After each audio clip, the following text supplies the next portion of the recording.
Hello everyone. তো আজকে নতুন একটা রেসিপি নিয়ে চলে আসছি। এখানে কিছু ঘি গরম করলাম। ফার্স্টে ঘি মেল্ট হওয়ার পরে এখানে প্রায় হাফ কেজির মতো সুজি দিয়ে দিচ্ছি। সুজিটা একদম লো ফ্লেমে ভাজতে হবে, প্রায় 6 থেকে 7 মিনিট লো ফ্লেমে ভাজতে হবে। স্মেলটা খুব ভালো আসবে ঘি দিলে।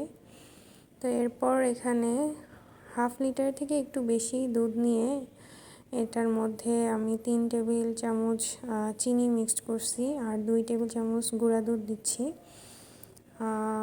গুঁড়া দুধ দিয়ে ভালোভাবে মিক্সড করে নিচ্ছি। এরপর এখানে কিছু এলাচ দিব। এলাচটা দেওয়ার পর আপনারা সাথে সাথে এটা তুলে ফেলবেন যখন বলক চলে আসবে। আমি এখানে একটু বোকামি করেছিলাম, আমি এলাচটা রেখে দিছিলাম।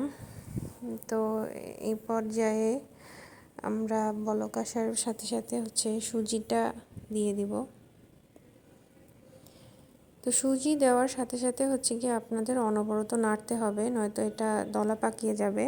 তো ওইটা করা কোনোভাবেই দলা পাকাতে দেওয়া যাবে না। অনবরত নেড়ে চেড়ে সুজিটাকে সেদ্ধ করে নিতে হবে।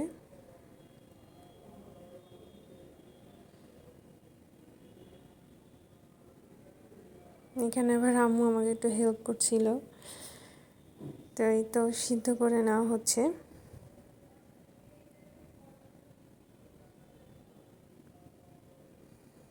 এরপর এটা একদম গরম থাকা অবস্থাতে নামিয়ে ভালোভাবে মেখে নিতে হবে।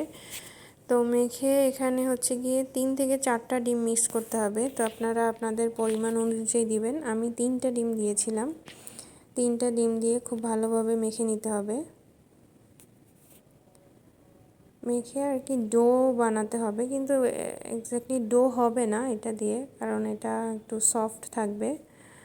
তো এই তো এরপরে গরম তেলে বড়ার মতো শেপ দিয়ে ভেজে নিতে হবে।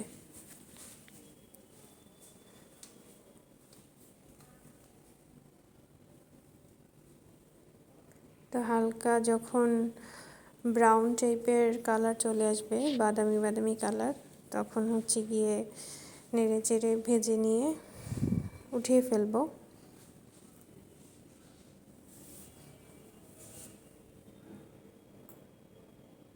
এই তো আমার সুজির রসবড়া রেডি।